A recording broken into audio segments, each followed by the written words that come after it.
इस बात के लिए बधाई कि उन्होंने हम जैसे बूढ़ बुजुर्ग सभी लोग के आज एकत्रित हुए हैं।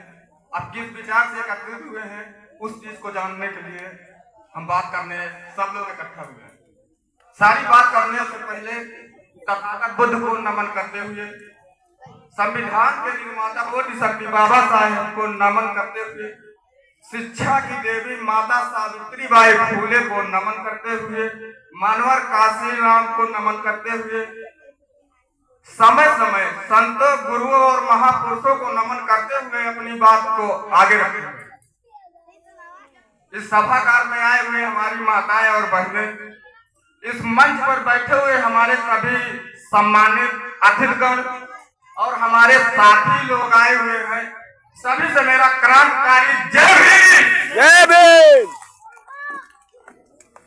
दोस्तों और मेरे बहुजन समाज के लोगों, हम लोग आज से 70-75 साल पहले इस तरीके का भोजन, इस तरह का कपड़ा, इस तरह का शिक्षा हमें नहीं मिलता था। ऐसी क्या बात आ गई कि जो हम अच्छा कपड़ा, अच्छा भोजन, अच्छी शिक्षा मिल रही है। ये किसकी वजह से मिल रही है? ये चीज आपको संगठन करने के लिए, आपको बातें बाबा साहब को याद करने के लिए सारी बातें रखी गई है। तो हम सारी बात बाबा साहब पे करेंगे, संविधान पे करेंगे।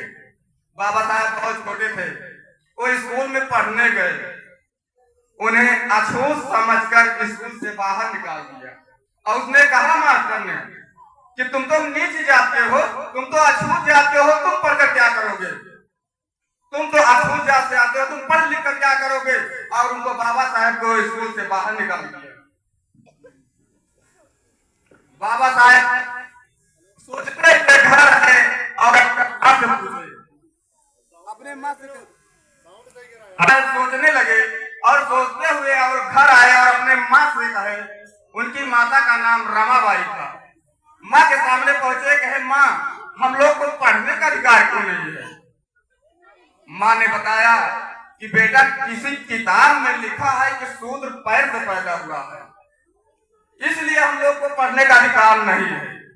बाबा साहब ने उसी लिए संकल्प लिए, बहुत छोटे से थे, और बाबा साहब ने संकल्प लिए कि माँ गलत किताब में गलत भी तो हो सकता है, बेटा उस किताब में लिखा है, उस किताब में लिखा है कि शूद्र पैर से पैदा हुआ है। उसी समय बाबा साहब ने संकल्प लिया, कहा कि मैं उस किताब को बदल दूंगा और ऐसी किताब लिखूंगा जिसमें हर इंसान बराबर रहेगा, कोई छोटा बड़ा नहीं रहेगा।